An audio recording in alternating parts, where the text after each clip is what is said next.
Good evening, everyone, and welcome to the Tuesday, August the 20th, 2024 School Board meeting for the Colleton County School District. I'd like to call this meeting to order. I'd like to ask everyone if you would like to join us, please, to stand for the invocation, followed by the pledge.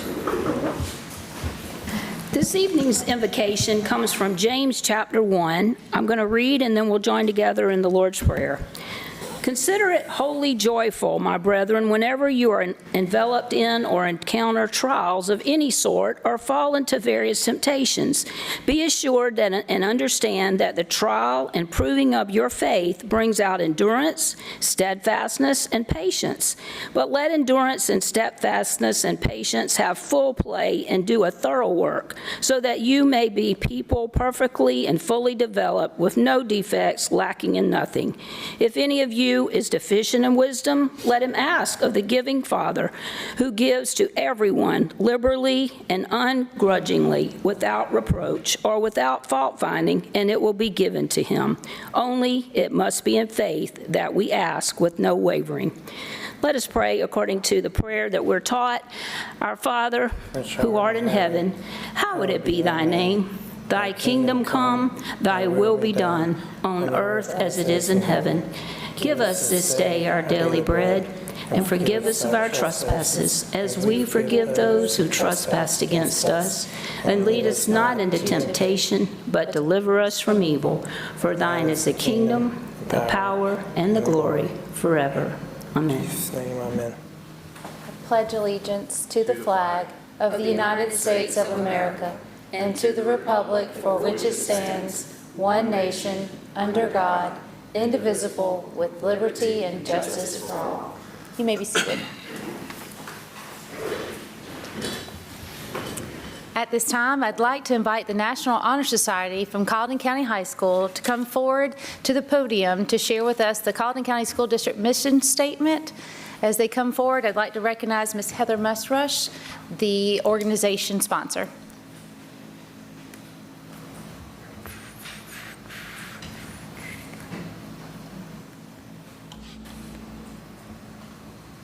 Colleton County School District will prepare every student to graduate with a 21st century education to be globally competitive for their chosen college and/or career path. My name is Michaela Connolly, and I'm the National Honor Society president this year. My name is Sean Nunez. I am the vice president for the National Honor Society. Good evening. My name is Victoria Lopez. I'm one of the co-secretaries of the National Honor Society. My name is Miracle Bartzel, and I'm the co-secretary of National Honor Society. And my name is Alexandra Green, and I am the historian for the National Honor Society. The National Honor Society lets in the top of the class of juniors and seniors, usually making you have a 4.0 or higher. Last year, we picked up about 100 plus bags of trash around Colleton County, as well as we made bowls for the Colleton County in his name, and can't quite remember any more off the top of my head. You got one. And we also volunteer for the Childhood Music Center. So,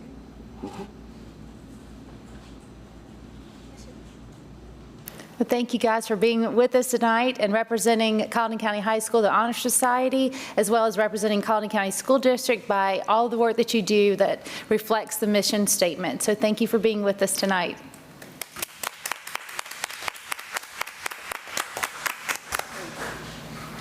Board members, if you'll please join me in the reciting of the civility pledge. I pledge to build a stronger and more effective school board by advocating for civil engagement, respecting others and their viewpoints, and finding solutions for the betterment of my school district. At this time, we're still waiting for board member Ms. Patricia Simmons to join us via Zoom. Let the minutes please reflect that Ms. Mary Jones is not with us, neither is Mr. Charles Murdoch, and Ms. Simmons should be joining us temporarily. Yes. Okay. Okay. Will do.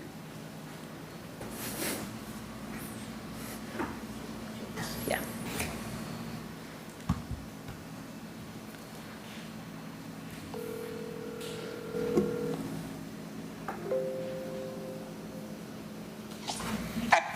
Ms. Simmons, are you with us? It won't allow me to upload. I was told that some of the Wi-Fi in the area is out, so. We're now in open session, and so I'm going to leave you here, and the minutes reflect that you're joining us electronically. Is there a motion? Okay. Is there a motion to approve the agenda for this evening? Madam Chair, I make a motion that we approve the agenda for Tuesday, August 20th, 2024 as submitted. Second. Motion made and seconded to approve this evening's agenda. Is there any discussion? All those in favor, please signify by raising your right hand. Ms. Simmons? I thank you. Motion carries unanimously. At this time, we'll move on to the chairman's report. Is there a motion to approve the minutes? Madam Chair, I make a motion that we approve the minutes that are listed here on our agenda from the July 15th meeting, the July 16th meeting, the July 30th meeting, the August 13th meeting, as well as the separate meeting that was held on August 13th. All of the minutes are reflected here.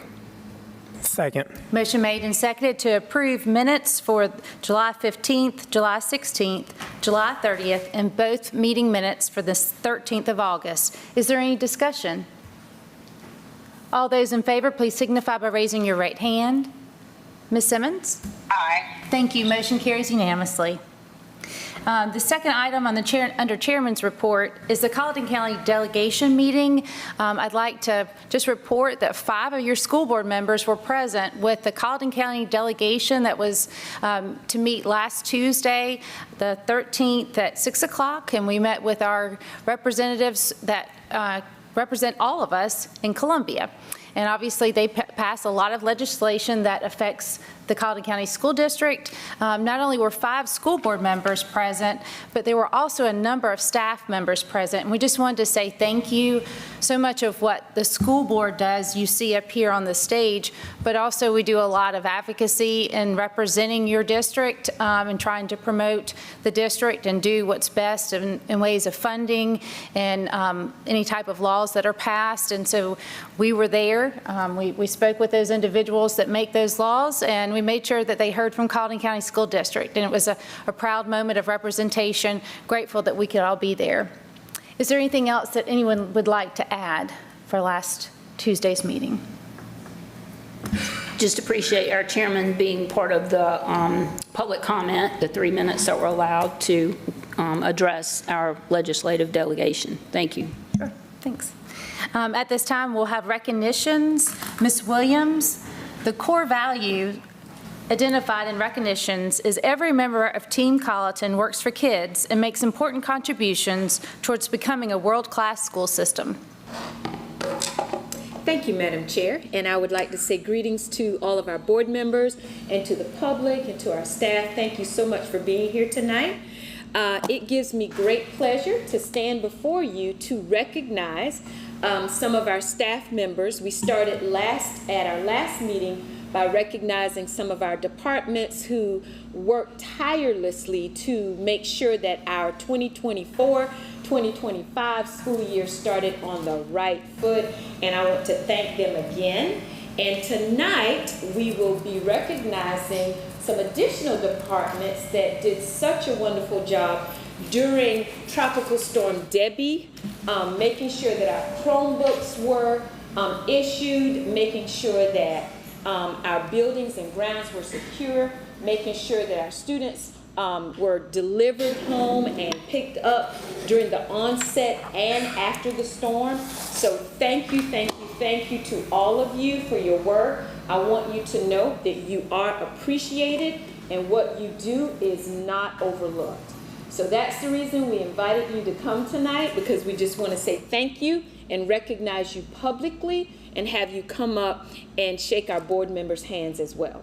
So I'm going to start with the technology department, and I'm going to call all of your names, and as I call your name, if you would please come up, and we have a certificate for you. Dr. Wright, Dr. Jenkins will be presenting those. Mrs. Hyman will be assisting with that as well. So from the technology department, and also I want to say this too, these staff members, not only did they work tirelessly to make sure that our buildings, our grounds, our technology, our bus transportation, but they also worked over the weekend. Some of them came in on Saturdays and Sundays to make sure everything was up and running. And I thank you for that. Some of them came during e-learning. When others were home, some of them came to work to make sure that everything was running smoothly. So thank you all so much for that. So I'm going to start with the technology department, and when I call your name, please come forward. William Zorn, the leader of the group. Beth Frank, the co-leader of the group. BJ Humphreys. Carlos Hamlin. Amy Davis. Robin Hudson. Brandon Crosby. Matt Ferris. Brian Gatch. Teresa Barton. Craig Williams. And we also want to recognize a volunteer who came and helped, and his name is Mr. Drew Frank. So if all of you would come to the front, those that are here.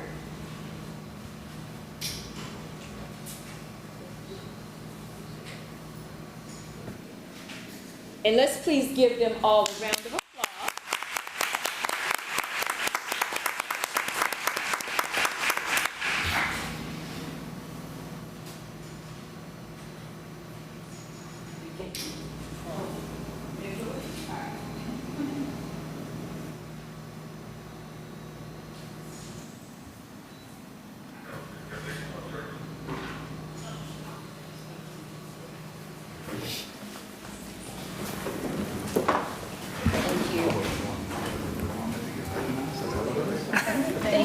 Thank you for the miles in your car. You're feeling better?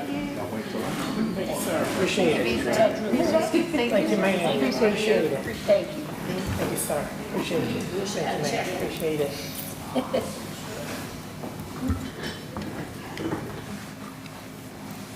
All right. I want to thank the technology department again for your tireless work. Thank you so much. Now we're going to move to our transportation department. And we're going to start with Mr. Gary Bradley, the leader of the pack. Mr. Bradley, Miss Denise Mole, Miss Elizabeth Lambright, Miss Montine Garland Deal, and Miss Dee Kiner. If you would come up to the front, please.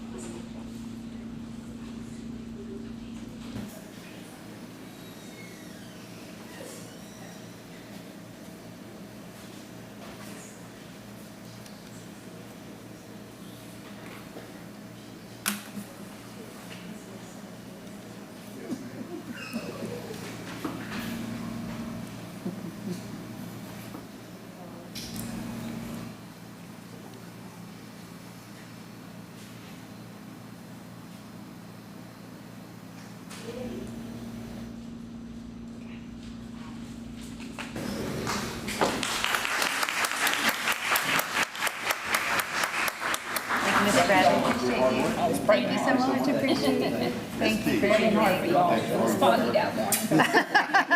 Thank you. Keep them all straight.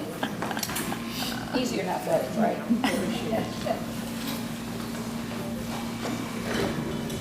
All right. Thank you again to the transportation department for all that you do.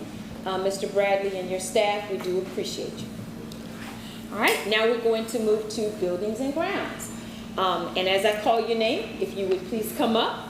We're going to start with Mr. Eric Hamilton, the leader of the group. And then we'd like for the following staff to come up.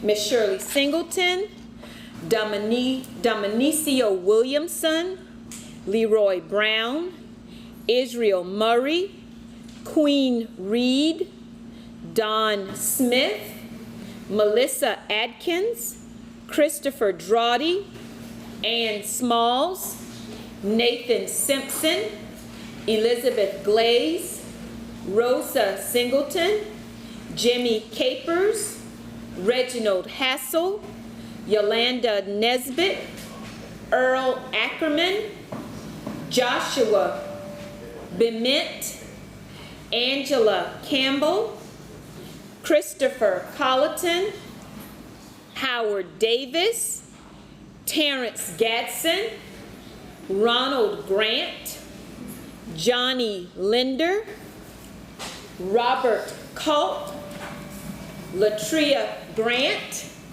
and Larry J. Evans. Let's give our buildings and grounds department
Appreciate you. Thank you so much. Thank you. We appreciate you. Thank you. Thank you so much. Keep it up. Keep it up. Thank you so much. Appreciate it. Thank you. Thank you so much. Thank you for helping us. We appreciate it. Appreciate your help with us. Thank you for praying. Appreciate it. I'm good. Thank you so much. Appreciate it. Thank you so much. Thank you so much. Thanks for your help.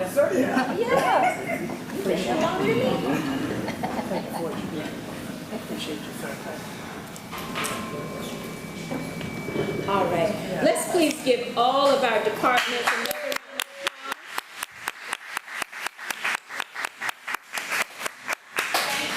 Thank you for making our district work. If it wasn't for you, our district could not work. So thank you all so very much. Thank you.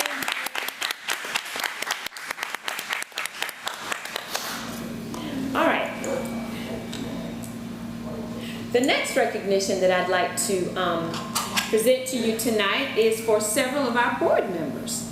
So the South Carolina School Board Association has an institute called the Boardmanship Institute, and I'm going to read to you a little bit about the institute. Well, the institute was established in 1982, and it offers a year-round training curriculum focused on leadership skills for board members on state and national educational issues. Board members are recognized for reaching each of the 6 levels. So we have 3 board members that have reached certain levels, and the way they do this is they attend these trainings and they earn points, and they have to have certain points in order to be at certain levels. So we have 3 board members who have reached either level 1 or level 2. So at this time, I would like to recognize those board members that reached level 1. Mr. Craig Stivender, if you would come down, please. Let's give Mr.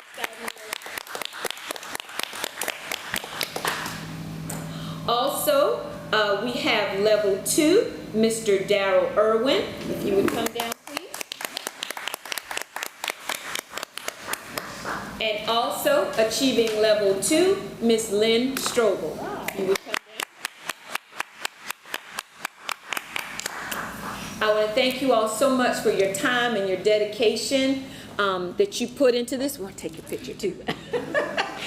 Your time and dedication that you put into making sure that you grow yourself as a board member and making sure that you lead and guide this district in the right way. So thank you all so very much.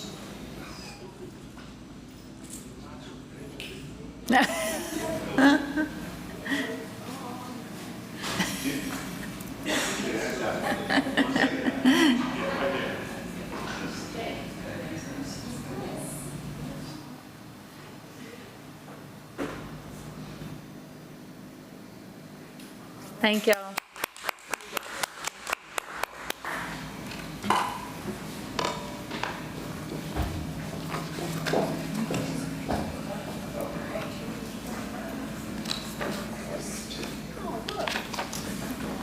All right, Madam Chair, this ends the recognitions for tonight. I thank you, Ms. Williams. Thank you. Ms. Hyman, do we have any public input? Moving on to policy items for first reading, Mr. Irwin. Thank you, Madam Chair. Board members, I want to draw your attention first to policy JFABD. You should have a copy of this policy. What is written in blue are the proposed changes from Dr. Reed. Most of these changes that are being proposed are simply beefing up the definitions. It's not really a whole lot of change to the policy as much as it is just strengthening some of the definitions and the wording in that. If anybody has any questions or if our attorneys have anything to add, I'd be more than happy to try to answer. And we do want to thank Dr. Reed for her work on this because, as you can see, the revisions are quite extensive on this policy. Madam Chair, is it appropriate that we make a motion that we accept first reading, or do we need to do that? Yes. Okay, I so move. Second. Thank you. Motion made and seconded to accept policy JFABD first reading. Is there any discussion? All those in favor? Oh, go ahead, Ms. Simmons. Aye. Oh, thank you. All those in favor, please signify by raising your right hand. Motion carries unanimously. Board members, our second policy for tonight is policy KBB. This is a model policy that we received from the South Carolina School Board Association. It is a parents' rights and responsibilities policy, and it basically just goes through and kind of enumerates the rights that our parents have. And as Ms. Allison Hanna, our attorney, pointed out at our policy committee meeting, most of this stuff is already covered in our other policies. This policy just kind of brings it all together into one under the parents' rights and responsibilities. Again, if anyone has any questions, I'll do my best to answer them. Thank you to the policy committee and our attorneys for updating or bringing that to our attention. I'd like to make a motion that we accept first reading of policy KBB. Second. Motion made and seconded to accept policy KBB, parents' rights and responsibilities for first reading. Is there any discussion? All those in favor, please signify by raising your right hand. Ms. Simmons? I thank you. Motion carries unanimously. Madam Chair, our last policy for tonight is policy KBE and KBER. This is the relations with parent organizations.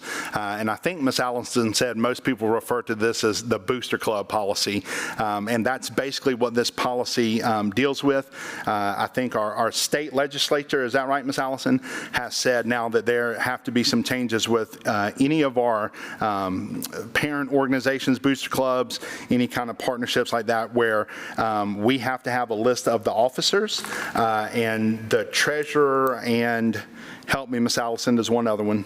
The president, is it the president and the treasurer? You have to have a list of the names of all of the officers of all of the parent-led organizations, which could be booster clubs and PTA, PTOs. You have to do a background check on the treasurers. Just the treasurers? Just the treasurers. Okay. You can do it on more if you want to, but this policy is just the treasurers, which is what's required by state law. And this is state law, board members, so this is something that we have to do. And you may see that there is a August 1st deadline in there, but our attorneys we're making a good faith effort to get this done. So if there are any questions about any of this, we'll go ahead and pass it for first reading so we can get it on the books. And I also wanted to say, Mr. Irwin, if I may, that we do have a recommendation, and I will get with our attorneys concerning adding some additional language in paragraph 2 and paragraph 6. But I will get with you to add that language. Right, so this is first reading. You can still amend before second and final reading. Correct. Okay. Thank you, Superintendent Williams. Madam Chair, thanks to the policy committee and those that worked on this, our attorneys, Superintendent Williams. At this time, I'd like to make a motion that we accept the first reading so that we can move along to getting that corrected for our second reading of policy KBE, KBE-R. Second. Motion made and seconded to approve policy KBE and KBER as presented, relations with parent organizations. Is there any discussion? I just had a question because there appears to be an administrative rule with this. Is that correct? I've got KBE and KBER.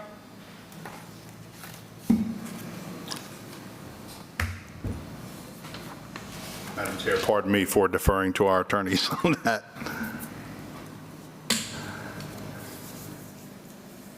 Let us look. I'm aware of not a rule, but there may. Okay. I just want to make sure that a motion is appropriate. If there's not an administrative rule. Pardon me? Make the. Okay, so we will amend that. Madam Chair, I'll amend the amendment that, as is printed on our program or our agenda, we just want to look at policy KBE. Is that correct? Motion to amend policy KBE, acceptance, striking the presentation of the KBER administrative rule. Is there a second? Second. Motion made and seconded to amend the policy KBE, amended to exclude the administrative rule KBER. Is there any discussion? I just want to also add that this model policy, the background check is not identified if the cost would be by the organization. That was one of the things that's being discussed for second reading. Okay. You know, and I just want to make note that as a volunteer in the district, the background check, I think, and I don't see Ms. Green in here at the time, I think that's waived as a volunteer. Oh, Dr. Reed, yeah. That is typically waived. So to encourage. We pay for it. Pay for it, thank you. I just know as a volunteer that that's typically done, so for whatever that's worth as we make those decisions. Any other discussion? All those in favor, please signify by raising your right hand. Ms. Simmons? Aye. Motion carries and unanimously. Madam Chair, I would like to say before we move on from the policy items, the policy committee is going to be very busy in the next few months. There are lots of policies. Our attorneys are helping us go through lots of policies that we have not visited in some time, but we do want to make clear that the staff has the ability to recommend policies where they may see some issues with the policy that they deal with a little bit more frequently than we do. So just over the next few weeks, staff, if there are policies that are of some concern, if you would just let the policy committee know so we can get those on the agenda to look at them as we're moving forward. Any upcoming date set for policy? We do not, but we are trying to stick with doing it on the same day as our already scheduled meeting moving forward. So either committee of the whole, hopefully. Thank you. Board members, do we have any unfinished or new business? Hearing none, I'll call on Ms. Williams for the superintendent's report. The core value represented in the superintendent's report is effective leadership supports learning and optimal performance for all students.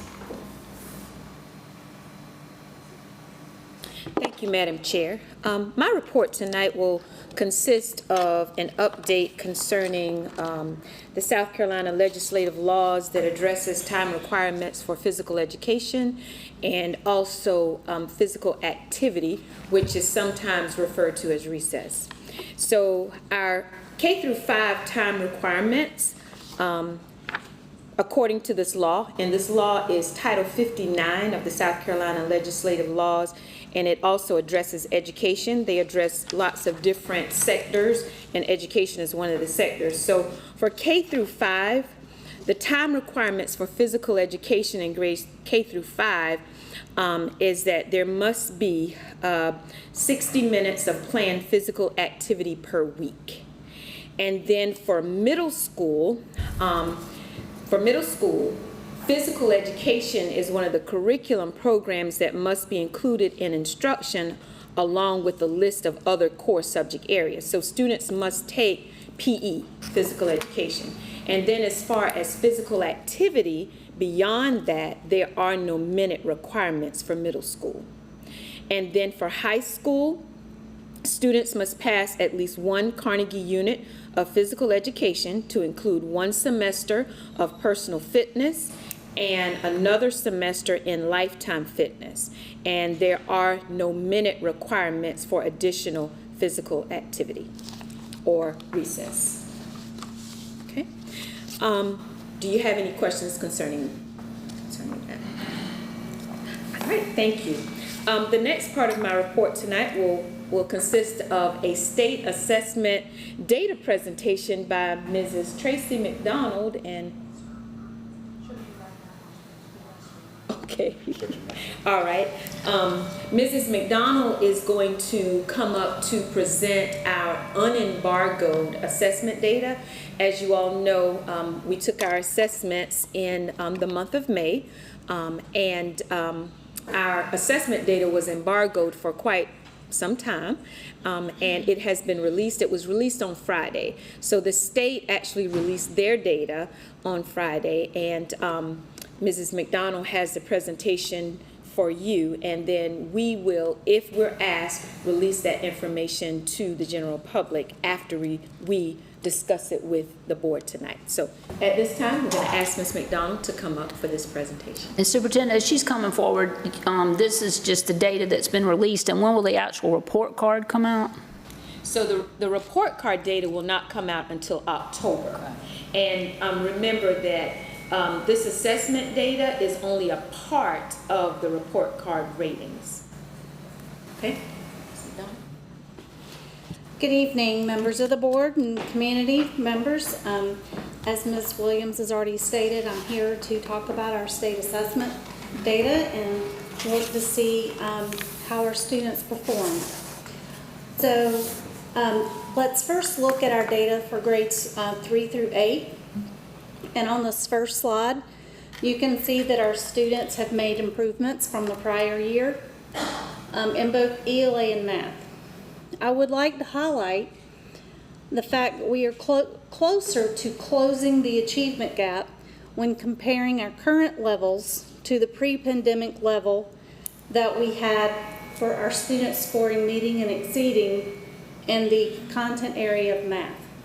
While we have already previously exceeded that in ELA, we've been struggling to get there in math. So I would like to highlight we've made some progress in trying to close that gap. So if you move to the next slide, we're going to look at school level data as a whole. And you will see that 4 of our schools exhibited increases from the prior year, with 1 remaining the same and 1 showing some regression in the area of ELA. Additionally, all schools and the district have data that's higher in the year of 2023-2024 than what we had pre-pandemic in the year 2018-19. So while we have surpassed that, we have made some slight increases. So let's move on to the area of math. And so how does that look? I stated just a minute ago that we had narrowed that gap when we look at our data from 2023-2024 to the pre-pandemic level. And we have narrowed that gap this past year by 50%. If you look at the gap from 2022 to 2023 to pre-pandemic, it was 7.14% difference. And after this past year, we reduced that to 3.61. So while we're not where we were, and we're definitely not where we want to be, we are making a lot of progress in trying to narrow the gap. And if any content area that struggles in making progress, it has been the area of math for us in over several years, not just 1 or 2. I would like to also highlight for math that 5 of the 6 schools experienced growth as a school in math between the 22-23 school year and the 23-24 school year, with 1 school remaining relatively the same. So now that we've looked at school level data, let's take a look at grade level data. So this slide shows the percentage. Mary Jo, could you go back a slide, please? Thank you. This slide will look at how well our third graders in the year 2023-2024 performed versus the third graders in the year 2022-2023. Completely different set of students. So different students, and it could be different teachers. But this data indicates that as a district, the third graders in 2023-2024 outperformed our third graders in 2022-2023 in both content areas as a district.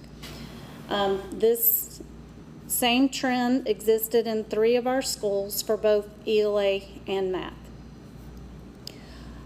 When you look at the next slide, we're going to start to look at data a little bit differently.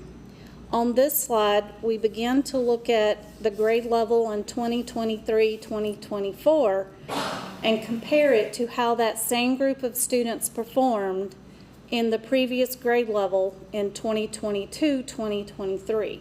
So that's trying to show you the progress of our students, how well they did this year versus how well they did last year. Same group of students, just different grade levels. So our ELA data tells us that we experienced growth as a district and all of our schools across the district in the area of ELA. But when you look at math as a whole, Bells Elementary experienced growth when you look at this group of students. However, there was regression, and that regression varied by school, so the amounts are very different. Some of them are 0.1%, where there's some that are several percentages different. But I want to highlight that while the district saw this regression, if you look at that bottom category, that's also their peers across the state. So our students are experiencing some of the regression that most of their peers experienced across the state. We move to the next slide. You will see that transition from 4th grade to 5th grade. So how well did our 5th graders score? So what we just saw in 4th grade, you could flip the story. So our 5th graders did much better in math than they did ELA. You could see that Forest Hills and Hendersonville experienced progress, where our math, we had across the board, with the exception of 1 school, saw progress. I'd also like to highlight on this slide that our 5th graders did not experience regression like their peers across the state did. So their peers across the state in ELA in 4th grade, they had 57.1% meeting and exceeding, and in 5th grade last year, they had 55.6%. If you look at math, it went from 47% in 4th grade to 45.7% in 5th grade. So for our ELA, that regression occurred across the state. It did occur in our district, but if you look at math, where we saw progress, the students across the state did not see that progress. So moving from the transition from 5th grade to 6th grade, it gets tough. If you looked at the state press release, they acknowledged that as students moved higher in the grade levels, it became more difficult to see progress in the data, and that holds true for our district. But I would like to say that when we look at the data, there was regression for both the district and the state. However, for one of them, we had less regression in math, whereas in the state, there was less regression for them.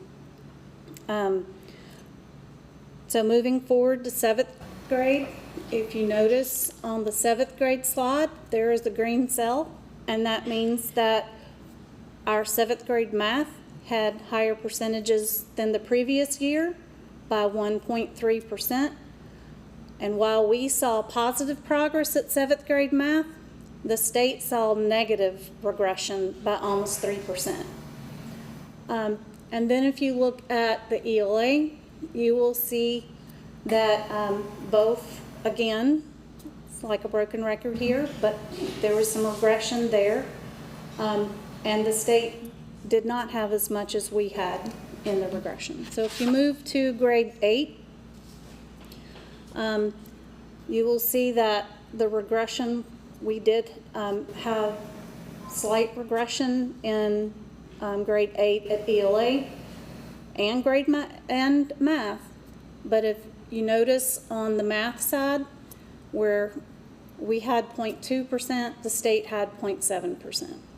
And this is truly comparing apples to apples. So these students in one grade versus another grade. So moving forward, I have addressed a lot of these talking points already, but I would like to highlight a few of them. First, I'd like to highlight that Bells saw positive growth in grades 3 and 4 in both content areas, with an increase in grade 5. Forest Hills had positive growth in grades 3 and 5 for both content areas, with an increase in grade 4 ELA. Northside had gains in both content areas in grade 3, while English Language Arts showed improvements for grades 4 and 5. Hendersonville exhibited growth in English Language Arts for grades 4 and 5, along with grade 5 mathematics. Cottageville demonstrated positive growth in grade 4 ELA, while the middle school saw positive growth for 7th grade mathematics. So now that we've looked at our grades 3 through 8, now I'm going to transition to our high school grade levels. And just as a reminder, students in grades 9 through 12 who are enrolled in a gateway course are required to take an exam at the end of the semester. This exam counts 20% of the student's final grade in that course. This slide looks at the percentage of our students scoring C or better. And for this year, when we compare this year's data versus last year's data, you will see an increase in both Algebra 1 and Biology 1 in the percent of students scoring C or better. I'd also like to highlight that when you look at the 4 content areas, that English 2 remains the content area that outperforms the rest of the content areas. Because if you notice, that top grade line plot is much higher than the other 3. So now that we've looked at C or better, now we're going to look at the percentage of students who scored D or better. And while Biology 1 had increases for C or better, you can also see increases this year in the percentage of them scoring D or better also. And that trend, that English 2 trend that outperforms the other content areas are there for D or better. And D is passing? D is technically passing with a 60 or better, and a C or better is a 70 or better. And I'd also like to highlight that when the state sets the scales for the test, a C or better is technically what's going to supposedly get you the readiness score on ACT to get into college. So when you look at the next slide, you will see the career readiness assessment. And students in their third 9GR year are required to take a career readiness assessment. And this assessment is the second year it's been administered, because over the last probably 7 or 8 years, there's been a couple different assessments given for this part. But this is the WIN assessment, and you will see that the percentages of students receiving a certificate remained relatively stable, with an increase in the percentages of students scoring a level 2, very consistent, stable percentages for level 3, with a decrease in a level 4. Level 5 is very, very hard to get, and we didn't have any, but I just want to let you know there's only 1.5% of the students across the state. Over 50,000 probably take this assessment, and there was only 1.5% of those who get that level. So it's very hard to achieve.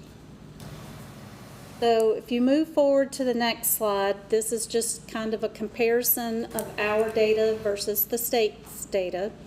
And you can see that while we remained relatively stable for the percent of students receiving their certificate, the state had 0.6% increase. So that, you know, it's an increase, but it's a small increase.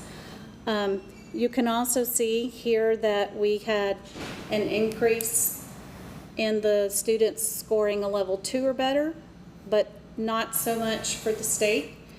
And then the state had no change in theirs for level 3. We had a slight 0.2% reduction. And then the state did have an increase in the students earning a level 4. All right, so moving forward to compare, just to kind of summarize some of these key points, we have seen increases in the percentage of students scoring C or better in biology, and Algebra 1 had increases for C or better. Our district data indicates that our students at both the elementary, middle, and secondary levels still, while we've made progress in some areas, we've shown a little regression in some areas, the state can find those same trends in statewide data. But our students still are not performing at the level of the students across the state, the peers across their state. But we do have to look to determine where we have growth and are we closing gaps. I would like to remind everyone that the data presented in this presentation by no means is the only part that is used to calculate a school report card. So you, probably 8 years ago, I presented this slide to the board, and I will never forget people asking me what that slide meant. And it was called The Tale of Two Schools, and it was a storybook. And there was one school, one average school over here and one average school over here. And so when you look at data, the average of two average schools, some of the schools on this side had great achievement, but very poor growth. On this side, this school had lower achievement and very positive growth. So You really have to wait and look at all data points to know the overall story of a school. And so I just want to remind everyone that the state is in the process right now of gathering data, to not just this data, but other data points, to be able to calculate school report cards and their ratings. So I'll be happy to try to answer any questions that you have at this time. Just to clarify, the information that was presented and is open to the public for anyone that wants to see it. Is it going to be on our website, and where can the public find this information? So, being that we just presented this information to the board, we did not want to publicize it until after tonight. Mm-hmm. And then after tonight, we will publicize the information on our website. And if we get any media inquiries, we are prepared, and we do have a press release that's ready to go if we get media inquiries concerning the data. My question is more for just the parent that wants to know where we stand. And so it will be both on the website as well as they can search this information since it's now released to the public It at is the State also Department. on the, it is public information on the state webpage also. So, I mean, if they wanted to go look at the state webpage, you can go to, I see it now, I don't see the name, but it's the first circle on the left, and then you look for test scores, and it's right there. Sure. So, but I will work with Ms. Fox and get that linked to our webpage so that if anyone wants to go to it, it's very easily accessible. And if there's any particular questions, you know, they can contact me or Ms. Hedden or Dr. Jenkins. But this is just test data from last spring, and also the other parts are growth, as well as other components that the state holds that they will then sandwich together to provide that report card to us in October. So this district has provided to the public all information that we can at this point, with regards to the report and card. I just want to highlight, you know, when we talk about student growth, it's not necessarily an overall percentage of the students who are scoring, meeting, and exceeding. A student may be scoring does not meet, but as long as he has met his growth target that was identified by the state, then those students are earning growth points toward their school's report card. So we don't know state level data at this point for that, because there's a portion of growth that looks at how well our students grew versus the state, but we do have data that looks at our growth. So I just want to remind everybody that this is only one piece. It is not the entire story, and we have to wait until all those other data points are released by the state. Thank you for the information.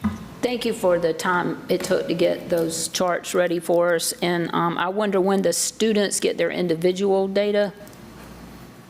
I have those in my office, and those will be going home probably with interim reports, because that's when we have a lot of parent conferences, and that's when I generally send those home. So that would be like 4 weeks in? Believe it or not, it's right after Labor Day. I was informed today. So parents can expect that. Meeting, it's September the 5th. Okay, so before our next meetings, parents should receive that individual data. And just question that we can get at a later date, I wonder, I know you're probably already looking at this, how our data relates to the iReady, if it was a good predictor, and also always asking, is there a way to predict, you know, our high school data with the EOCs? And, you know. We do have, we're instituting a benchmark process this year at the high school with all of our EOC courses, and that is through a company called Instructure. And so those assessments are very much aligned to the scores on an EOC assessment. So I look forward to being able to benchmark those earlier and periodically through the semester. So we'll have a good handle on who needs additional assistance and intervention. Thank you. That sounds interesting. What about I'm sorry, Did you answer the question about iReady? When is that first assessment for? The first fall diagnostic started this week, and it goes through next Thursday. Thank you. Other questions from Ms. McDonald? Ms. Simmons, do you have any questions? No, thank you. Thank you, Ms. McDonald. Ms. Williams, would you like to present the overnight field trips? Yes. Thank you, Madam Chair. We do have 2 field trips that we would ask for your approval of, 2 overnight field trips.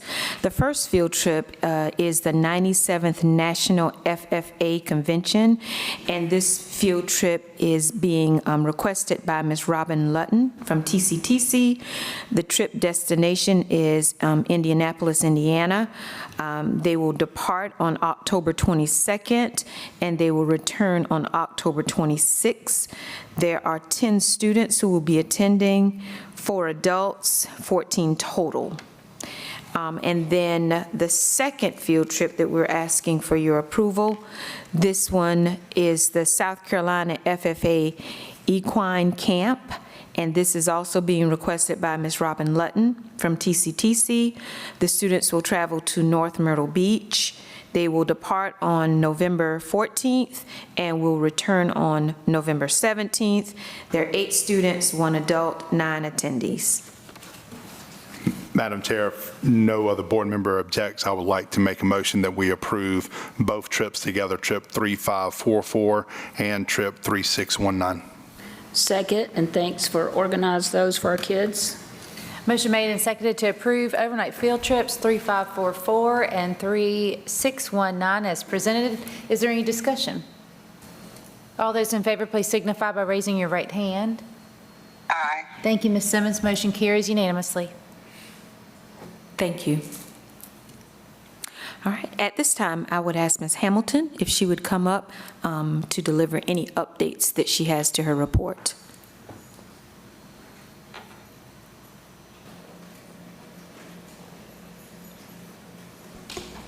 Good evening. Good evening. I do not have many updates, but certainly want to make you aware that we had 4 of our international teachers to arrive this past weekend. So that sheet on the back has been updated, and we're still waiting on 8 to arrive. Okay? I digress. We're waiting on 5 to arrive. Any questions? Questions for Ms. Hamilton? Okay. Thank you. All right, thank you, Ms. Hamilton. At this time, I ask that Ms. Barrett come with finance updates.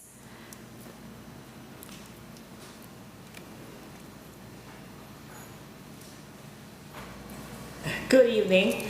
I just wanted to address the update as far as the expenditures for July for the general fund. The reason why the expenditures for July of this year compared to July of last year was increased is because the timing of a bill that we have for property insurance, it was $430,815.08. This year, the bill got paid in July. Last year, it wasn't submitted, so it got paid in August. So that was the difference in that. Any questions?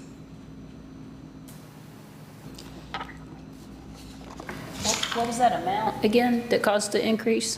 It's $430,815.08. Thank you. I do know we have several items that require action. Yes. Is there a motion to approve the minority business plan as provided? Attorneys, to approve or accept on that MBE plan? Is there a motion to approve or accept?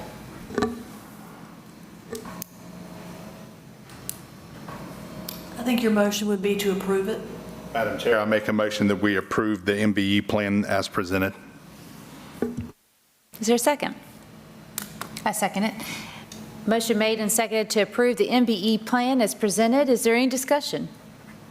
All those in favor, please signify by raising your right hand. Aye. Thank you, Ms. Simmons. Motion carries unanimously. Is there a motion to approve the monthly revenue report as presented? Madam Chair, I make a motion that we accept the monthly revenue report as presented. Second. Motion made and seconded to approve the monthly revenue report as presented. Is there any discussion? All those in favor, please signify by raising your right hand. Aye. Thank you, Ms. Simmons. Motion carries unanimously. Madam Chair, I make a motion that we accept the monthly budget report that was submitted last week. Second. Motion made and seconded to approve the monthly budget report as presented. Is there any discussion? All those in favor, please signify by raising your right hand. Aye. Opposed? One opposed. Motion carries. Madam Chair, I make a motion that we accept the capital project report that was presented last month. Last week, sorry. That's okay. I'll second it. Thank you, Ms. Simmons. The motion has been made and seconded to approve the monthly capital project report as presented last week. Is there any discussion? All those in favor, please signify by raising your right hand. Aye. Thank you, Ms. Simmons. Opposed? Motion carries 3-2. At this time, I'll call on Dr. Cordelia Jenkins for the Academic and Student Affairs Report. The core value represented in the Academic and Student Affairs Report is our core purpose is teaching and learning.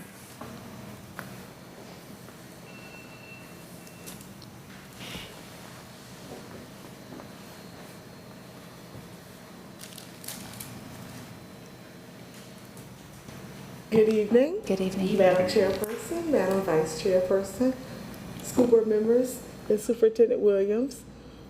This evening, for the Division of Academics and Student Affairs, we do not have a report. However, I can entertain any questions that you may have at this time. Should have asked if anyone had questions before calling you up. Dr. Jenkins, does anyone have any questions? Thank you very much. Thank you. Moving on, board members, do you have any questions regarding the Esser update provided that was sent today? Dr. Reed is coming forward just to represent the core value of organizational development and professional growth opportunities for all employees are essential to becoming a world-class school system. Thank you, Dr. Reed. Thank you. You're quite welcome. Good evening, board members, and good evening, Colleton County School District and family. So we have some updates for the Esser funds. As you can see, we are down to $2,919,432.48, which will be spent by the time we get to September. But what will not be spent, we're actually in the process of asking for a liquidation extension. I'll go into more about that in a minute. What you have in front of you is just a single slide that says this is where we are, and we're still reconciling some other expenses that came in while we were reconciling and finishing our business, during that fiscal pause, right? Those are that, and we don't have exact amounts on those. Those will be updated in the next report.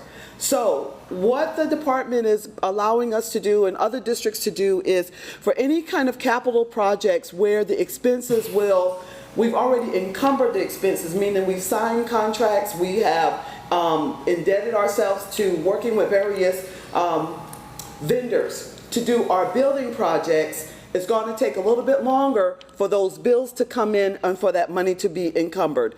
Colleton County, along with other school districts, will fill out the application for late liquidation. Not late spending, late liquidation. And that will help us get more time into paying those bills all the way through next year, 2025. That's the quick skinny on that, but the result will still be the same. These Esser funds will be committed and they will be spent. We've gone from over $22 million, y'all, down to $2.9 million. We have thoroughly used these funds for the betterment of the district. So if I can just clarify to make sure I understand the things that are encumbered, let's say it was a math consultant, those are things, explain what that would mean in terms of the math consultant.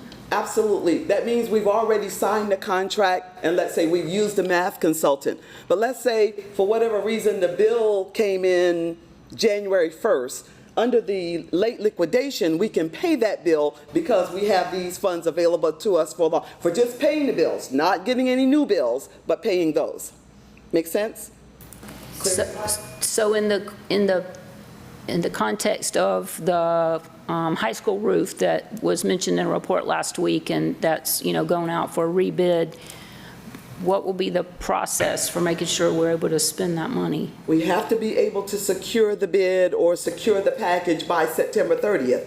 Once we sign all of that, we have all that encumbered, then we have more time to liquidate the funds and pay those bills. So I want to ask the question that I know Mr. Stivender wants to ask.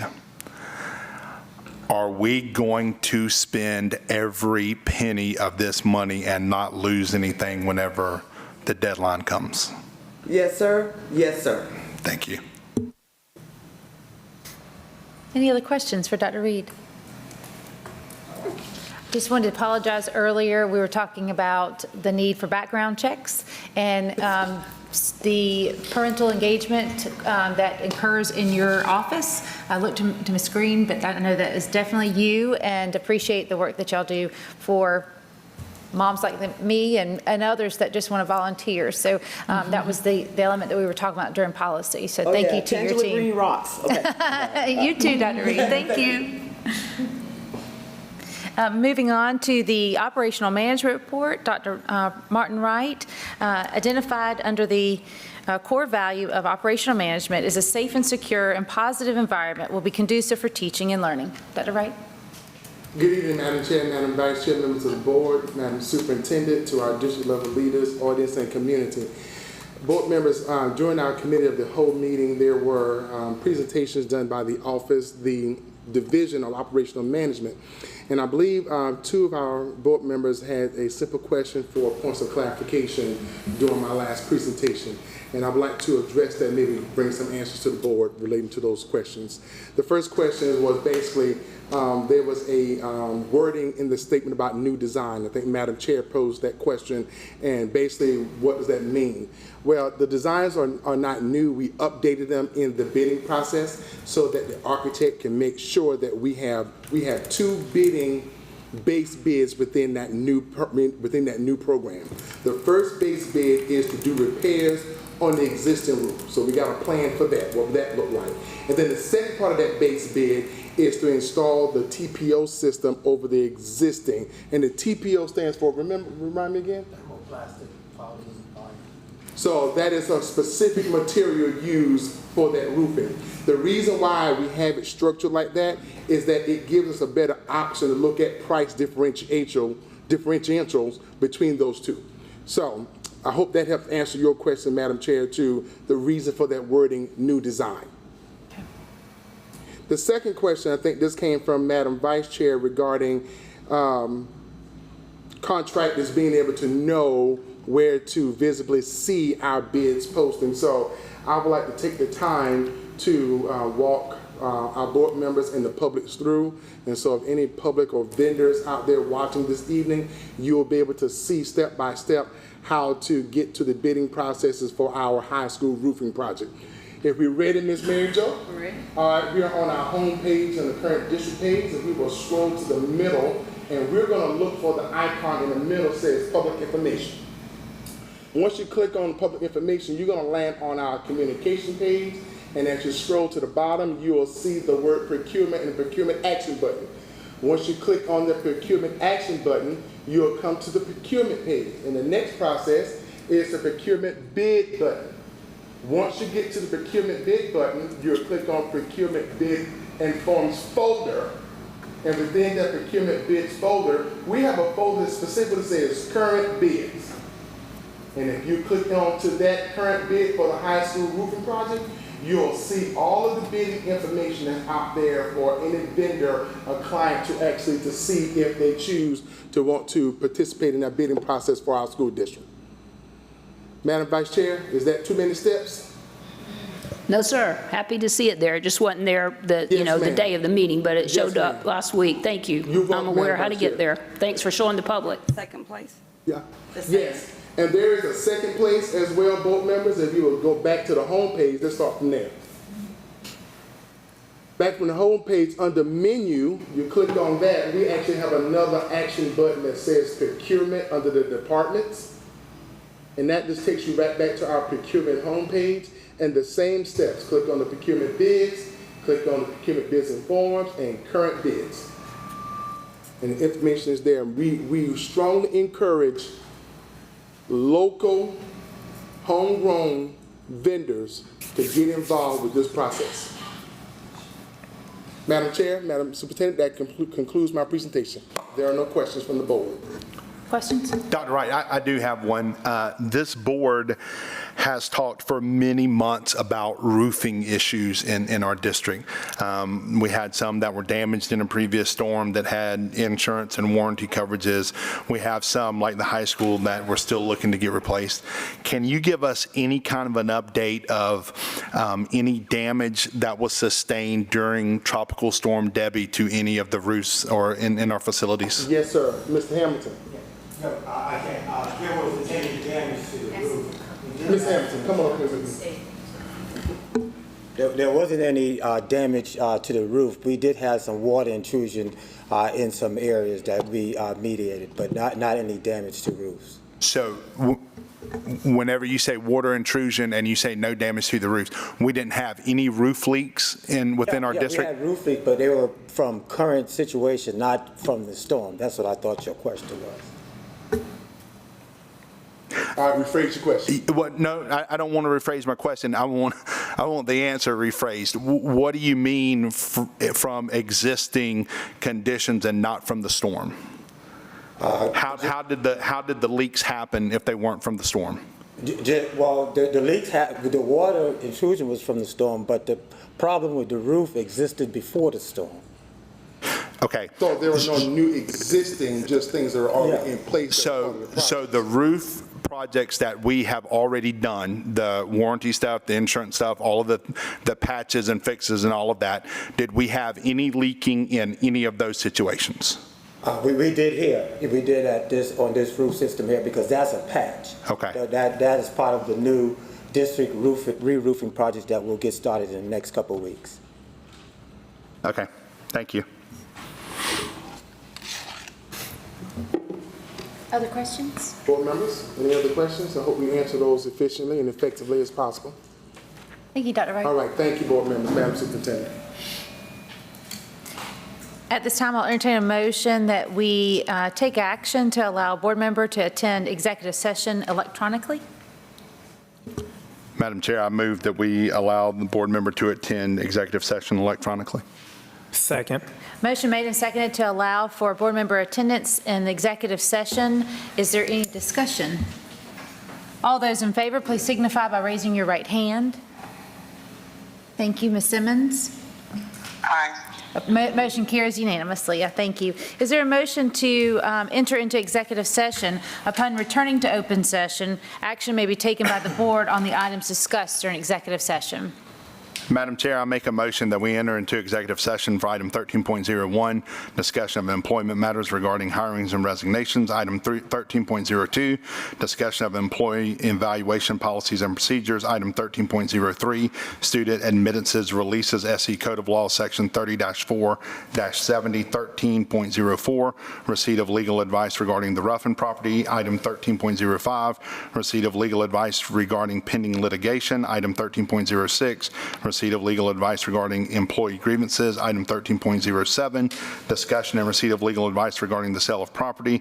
13.08, receipt of legal advice regarding discipline matters. And item 13.09, receipt of legal advice regarding state assessment data. Motion made and seconded to enter into executive session for items 13.01 through 13.09. Is there any discussion? All those in favor, please signify by raising your right hand. Ms. Simmons, we're now in executive session. I thank you.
Entertain a motion that we enter back into open session. Madam Chair, I make a motion we enter back into open session. Second. Motion made and seconded to enter back into open session. Is there any discussion? All those in favor, please signify by raising your right hand. Ms. Simmons? I thank you very much. For a point of record, we do have 5 board members present, 4 in front of you, and Ms. Simmons, Ms. Jones, and Mr. Murdoch are not with us. Madam Chair, I'd like to make a motion that we approve the summary of recommendations for professional staff employment for 24-25. There are 3 folks that are listed here. Second. Motion has been made and seconded to approve the professional staff recommendations as presented this evening. Is there any discussion? All those in favor, please signify by raising your right hand. Aye. Motion carries unanimously. Madam Chair, I'd like to make a motion that we accept the summary of recommendations for the minutes of 2024, 2025, and also the summary of recommendations for releases for 24, 25. Numbers 1 and number 1 through 4 on release. Second. Motion has been made and seconded to approve the student minutes and releases as presented. Is there any discussion? All those in favor, please signify by raising your right hand. Aye. Thank you, Ms. Simmons. Motion carries unanimously. Do I need to identify the policy or no? Madam Chair, I move that the board adopt a resolution declaring school property for sale in Colleton County School District, Waldeboro, South Carolina. Specifically, the resolution shall read as follows. Whereas the Colleton County School District Board of Trustees declares the tract of land identified as parcel ID 163-15-00-57 to be unnecessary for educational and administrative purposes according to the district's facility plans. Now therefore be it resolved that the board requests approval from the State Board of Education to sell a tract of land identified as parcel ID 163-15-00-057 and be it resolved that the sale of the tract of land identified as parcel ID 163-15-00-057 will not have a discernible negative impact upon any other district school facility or site. And be it resolved, the assurance is hereby given that the proceeds from the sale of a tract of land identified as parcel ID 163-15-00-057 shall go to the district's capital budget for subsequent use. Second. Motion has been made and seconded to accept the resolution that was read to us this evening regarding the sale of property. Is there any discussion? All those in favor, please signify by raising your right hand. Aye. Thank you, Ms. Simmons. Motion carries unanimously. Is there any other announcements of the board? Hearing none, I'll entertain a motion that we adjourn. Madam Chair, I make a motion we adjourn. Motion made and seconded, and all those in favor, please signify by raising your right hand. We now stand adjourned. I thank you, Ms. Simmons. Have a good night.